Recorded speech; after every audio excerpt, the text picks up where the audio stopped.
La historia de los templarios, los famosos monjes guerreros, sigue sumida en el misterio. Hoy viajaremos hasta el Castillo Templario de Ponferrada, que nos permitirá conocer mejor su importante presencia en España. Bienvenidos a Arqueomanía.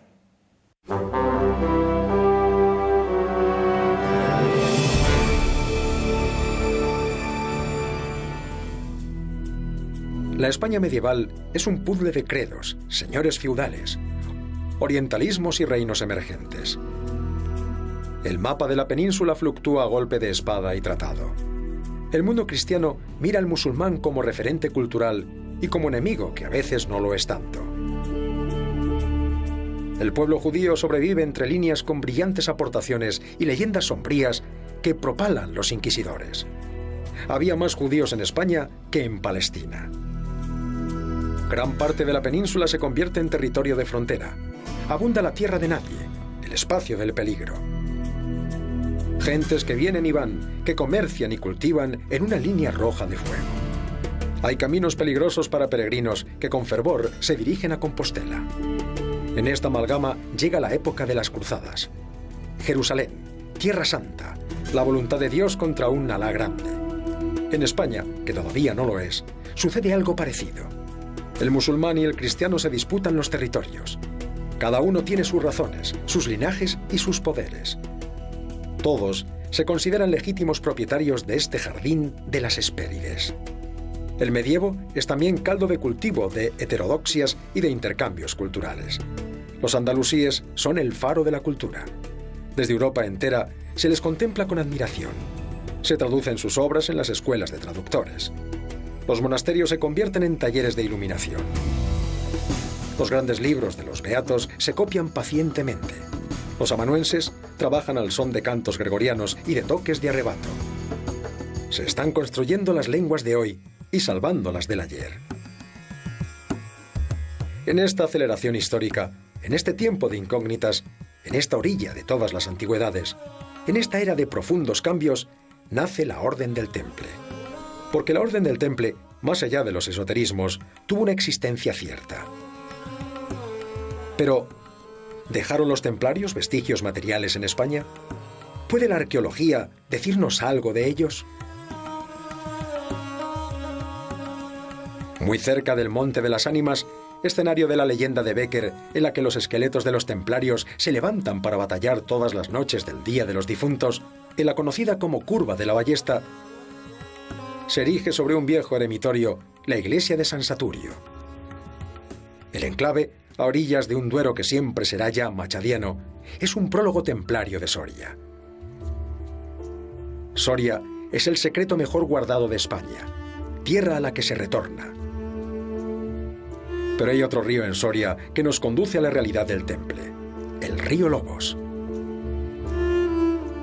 Próximo al burgo de Osma, en medio de una naturaleza sublime, el cañón del río Lobos cobija una vieja encomienda templaria. El entorno es sobrecogedor, solitario e inquietante. Confluyen los altos riscos, el río apacible y una cueva poblada y pintada desde la noche de los tiempos, lugar de retiro de anacoretas. Aquí se establecieron los caballeros del Temple de Jerusalén, los templarios. Estos monjes, guerreros, encontraron las condiciones idóneas para realizar su misión en este emplazamiento.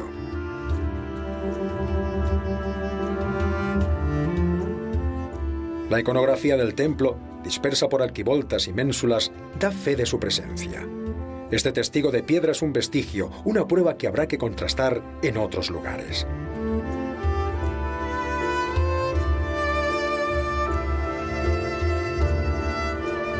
El Camino de Santiago es una buena pista para seguir a los templarios. Hay una ciudad, Ponferrada, que todavía sigue siendo parada y fonda de los peregrinos. Jalón en esta odisea milenaria que lleva al Finisterre. Y a la ruta del Grial, la proximidad del Monte Cebreiro lo certifica. Un documento, el Tumbo de San Pedro, guardado bajo 7 llaves en la Catedral de Astorga, da noticia del establecimiento de los templarios en el castillo de Ponferrada. En el caso de Ponferrada, el libro Tumbo del monasterio de San Pedro de Montes, uno de los grandes monasterios bercianos y que actualmente se custodia en el archivo de la Catedral de Astorga, aporta algunas noticias fundamentales para entender la presencia de esa encomienda en Ponferrada. De esa forma sabemos que con certeza, desde 1178, hay una encomienda en Ponferrada, siendo el gran maestre, el maestre de esa encomienda, Guido de Garda. Podemos hipotetizar sobre la presencia de un convento con aproximadamente entre 15 y 20 monjes serían los que probablemente estaban establecidos en comunidad dentro de esta cerca. A Ponferrada, durante más de 125 años, van a llegar los monjes templarios con esa misión de proteger a los miles de peregrinos que pasan a las puertas de esta fortaleza, pero también de alguna forma por la conveniencia política de algunos monarcas que van a de alguna forma establecer la encomienda con objeto de pacificar un territorio de alto valor estratégico, como históricamente ha sido el Bierzo, en continua tensión por la codicia de los nobles gallegos, de los nobles leoneses y de los castellanos. Pero, ¿qué nos dice la arqueología? El castillo sigue siendo evidentemente una estructura templaria, pero parte de una fortificación prehistórica, que había un castro prehistórico que es abandonado y después es reocupado en la época de Fernando II de León con una muralla más o menos ovoide, que es la que reciben los templarios en donación y los templarios lo que hacen es reforzar esa muralla con otro muro que la forra por fuera, que sigue la misma traza, y construyen dentro, suponemos, distintas estructuras. La excavación ha permitido documentar todos los muros templarios, todos los muros anteriores a los templarios, ha permitido documentar las viviendas del poblado que existía dentro de esos muros, y dentro de la parte palacial del conde de Lemos, hay que explicar que luego el castillo fue ocupado por señores feudales, fundamentalmente los Castro y los Lemos, y el conde de Lemos lo que hace es un inmenso palacio sobre lo que era la antigua población templaria. Entonces, dentro de las estructuras del conde de Lemos, del Palacio Viejo y del Palacio Nuevo, hay 2 salas, una que tiene un gran arco ojival que está en el Palacio Viejo y otra que es esta, que en la documentación del conde de Lemos se llama la bodega, que pudieron pertenecer a la época templaria. Y en concreto, esta sala posiblemente fue la capilla de Santa María del Castillo, donde estaba el Cristo del Castillo, que se conserva ahora mismo en la Basílica de la Encina. Siempre se le conoció con el nombre de Santo Cristo de la Fortaleza y estaba en la iglesia que limita con la fortaleza, en San Andrés. Se ha dicho siempre que, bueno, pues que presidió el castillo de Ponferrada y le llaman eso, Cristo de la Fortaleza, el Cristo de los Templarios. La misión de los templarios de Ponferrada era proteger a los peregrinos, aunque hay quien ha afirmado que su verdadero objetivo era el oro de las médulas. La riqueza mítica de la orden es la razón para que algunos piensen tal cosa. A esas alturas la explotación romana está prácticamente agotada en el sentido de que no estaba siendo explotada y por tanto no responde en principio en nada la presencia de los templarios con la cercanía de esas antiguas explotaciones auríferas romanas. En el castillo de Ponferrada se cobija un facsímil del proceso contra el Temple. El documento fue descubierto en el Archivo Secreto Vaticano en 2006 y puede aclarar muchas cosas sobre el final de la orden. A través de esos interrogatorios a 72 caballeros en los que efectivamente se ve un claro procedimiento interesado. Sobre todo por el rey de Francia y algunos nobles que vieron que si desaparecían ellos pues podían hacerse con sus bienes y que podían, digamos, sacar tajada. Entonces, para ello, no dudaron en mentir y en poner todas sus influencias en un momento en que también existía en la Iglesia pues un césaropapismo, donde muchas familias interesadas tenían su poder también en la Iglesia y aprovecharon la circunstancia pues para favorecerse a sí mismos. Yo creo que es totalmente injusto. Se les acusa de diversas cuestiones, pero fundamentalmente de herejía, de sodomía, de pues algunas prácticas sin duda como las de faltar o escupir al crucificado y otra serie de ritos que pertenecen a todo ese mundo del ocultismo, de las sociedades secretas y que, como se puede intuir a través de la escasa documentación que existe, pues efectivamente es una acusación de herejía interesada. Los últimos templarios de la encomienda de Ponferrada son requeridos a Medina del Campo.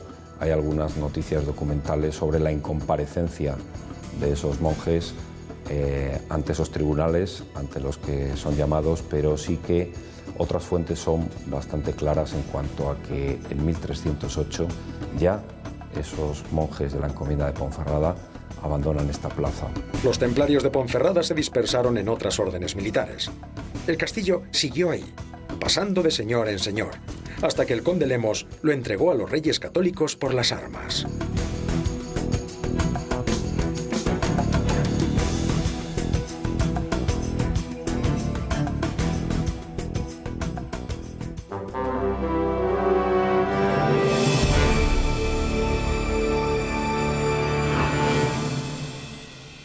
Porque siempre me gustó. Cuando empecé primero de BUP, de aquella, el antiguo bachillerato, pues ya le pregunté a mi profesora de historia qué había que estudiar para ser arqueóloga. Siempre me gustó. El gran reto de la arqueología en el siglo XXI, yo creo que lo pondría en relación, más que con los procesos de excavación, con los procesos de recuperación del patrimonio y sobre todo puesta en valor y más que nada divulgación. Yo no creo que haya que tener un talento especial, ni una virtud, ni siquiera una vocación. Creo que es una profesión como otra cualquiera, basada en un método absolutamente científico, y lo que hay que tener es un gran conocimiento de ese método y de el contexto histórico que te toca excavar y que te toca estudiar, nada más.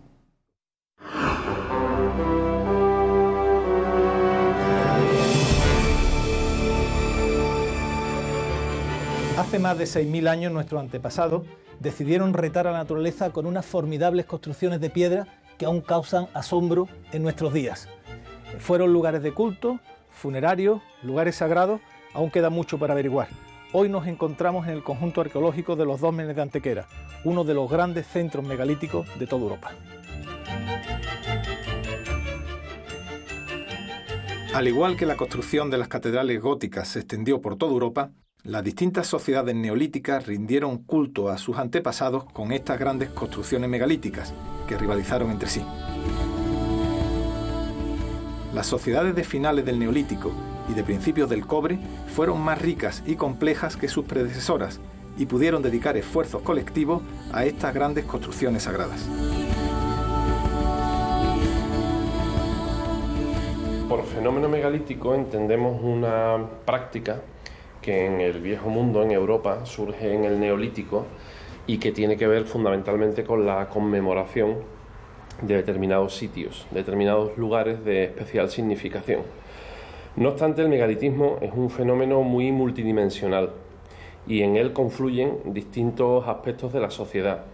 Confluyen aspectos de orden religioso, de orden social, incluso también de orden paisajístico o territorial. ¿Fueron lugares sagrados, entiendo?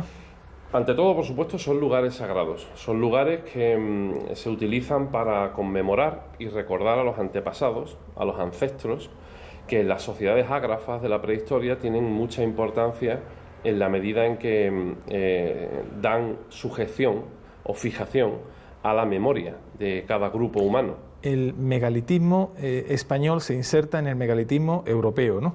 ¿Es más antiguo? ¿Qué cronología tendríamos? Bueno, viene a ser todo el megalitismo de la franja o de la fachada atlántica europea viene a ser aproximadamente coetáneo en su génesis y en su desarrollo más temprano. Luego, por supuesto, con el paso del tiempo, estamos hablando de un fenómeno que tiene muchos siglos de vigencia, pues se producen variaciones y evoluciones regionales y locales que son más específicas. ¿Cuándo crees que empieza el megalitismo? Bueno, en el caso de la península ibérica, las referencias cronológicas más antiguas que tenemos ahora mismo serían de aproximadamente entre 4.500 y 5.000 años antes de nuestra era. O sea, hace ya casi 7.000 años. Sí. Intuimos el arcano de una religión antigua, cuando el alma humana aún estaba en armonía con una naturaleza fiera y pura. Aún hoy, habitantes de este siglo XXI de las tecnologías y el desconcierto, percibimos el halo mágico y sagrado que emanan estas catedrales de la prehistoria. ¿Por qué aquellos remotos habitantes del Neolítico decidieron invertir ingentes esfuerzos y recursos en obras tan descomunales? El conjunto de Antequera está constituido por los dólmenes de Viera y Menga y el Tolos del Romeral. El propio nombre de Antequera implica una elegante reverencia a aquella ciudad de los antiguos. ¿Cuáles son las características más singulares de este dolmen de Viera? Bueno, el dolmen de Viera es una construcción megalítica espléndida, muy original por algunas razones. Básicamente es una galería, como puedes ver, tiene unos 20 metros de longitud, la parte más exterior está un poco destruida. Esa galería conduce a la parte más profunda del dolmen, que es esta cámara que...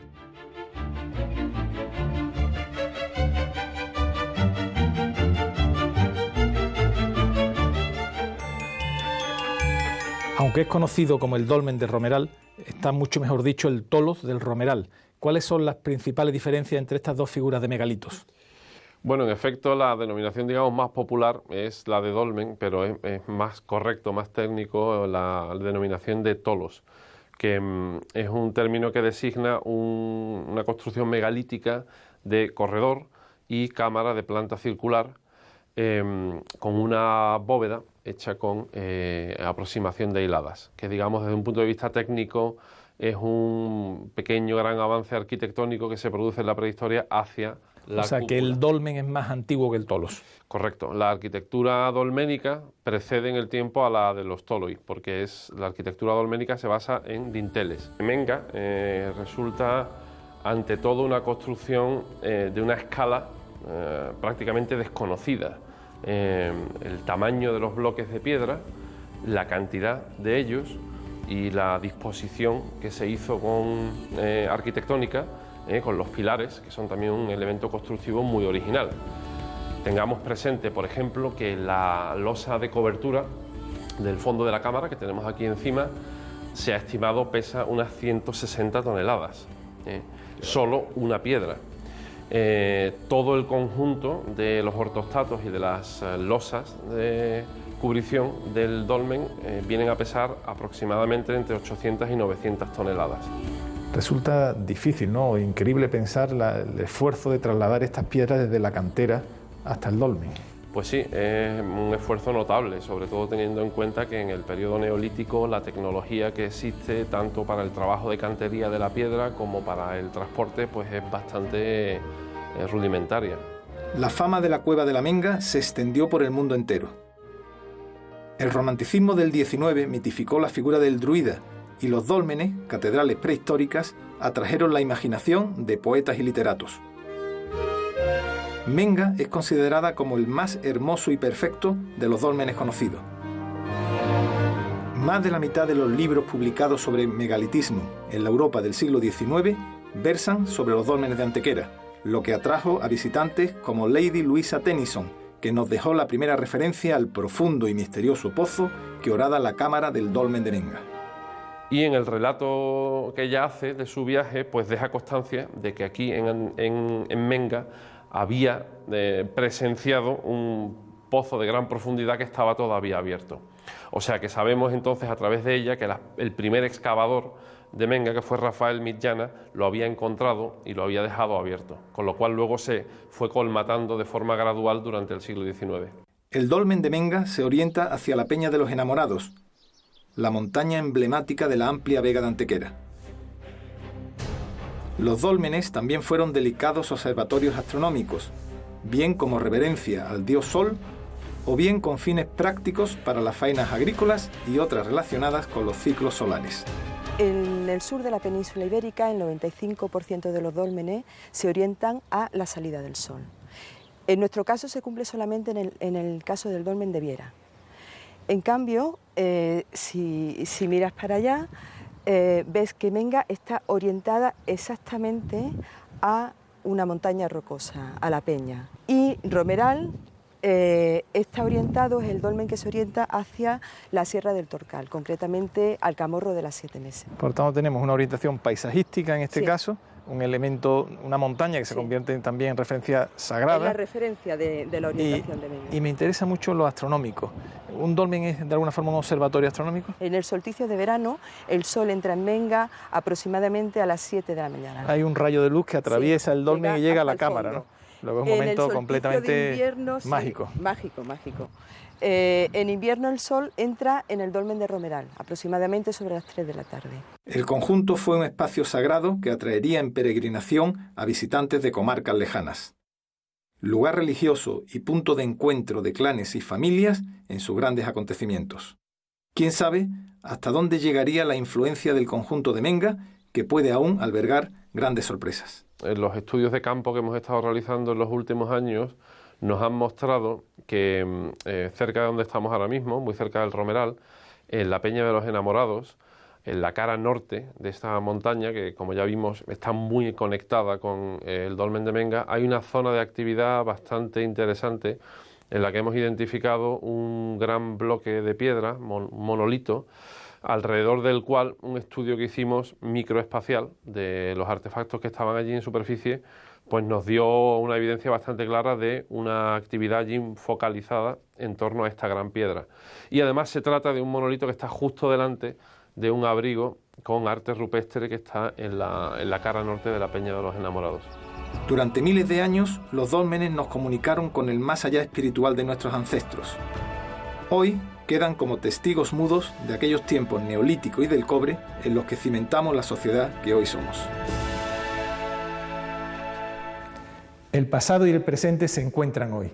Nos despedimos con una breve reflexión sobre la convivencia posible entre arqueología y urbanismo. Y no olviden que en el próximo programa continuaremos contándoles lo que ocurrió hace mucho, mucho tiempo.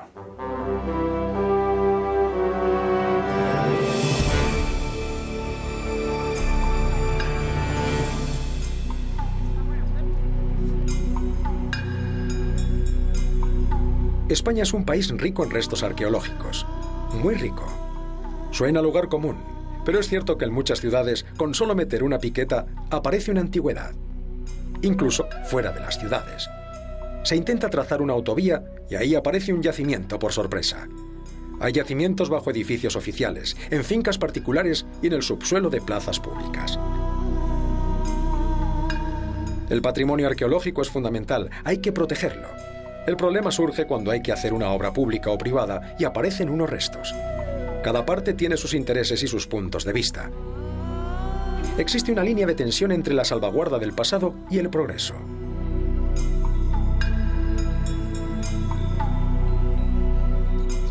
La misma catalogación y valoración de esos restos puede llevarse un tiempo considerable, lo que repercute en la viabilidad de las obras. Y a veces estas obras son muy importantes. A la hora de construir el nuevo paisaje urbano o de plantear grandes infraestructuras, uno de los elementos clave es qué hacer con unos posibles restos arqueológicos. La documentación histórica ya sirve de pista en algunos casos, es decir, existe la sospecha cierta de que esos restos van a aparecer. ¿Cuál es la solución entonces? La solución siempre es compleja y casi siempre muy costosa. Fundamentalmente se hacen dos cosas diferentes: excavar, catalogar y tapar, o excavar, investigar e incorporar esos restos al paisaje urbano. Depende de la importancia de los restos y de la viabilidad.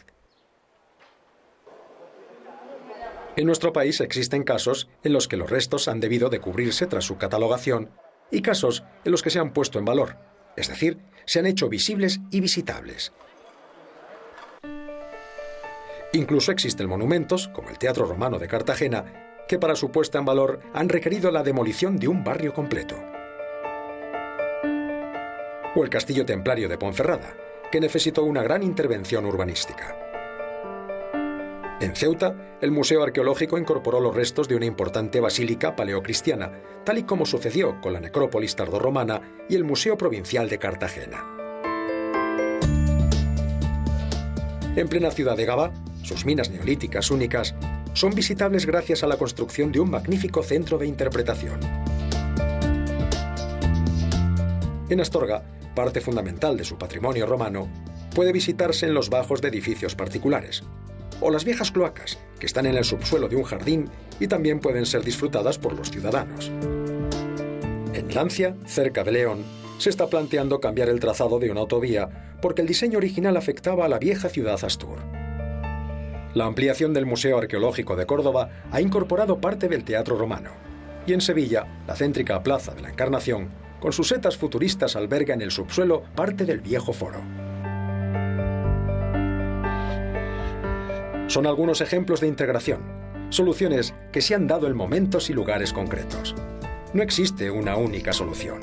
Las leyes, el consenso, la opinión ciudadana y la viabilidad son las claves.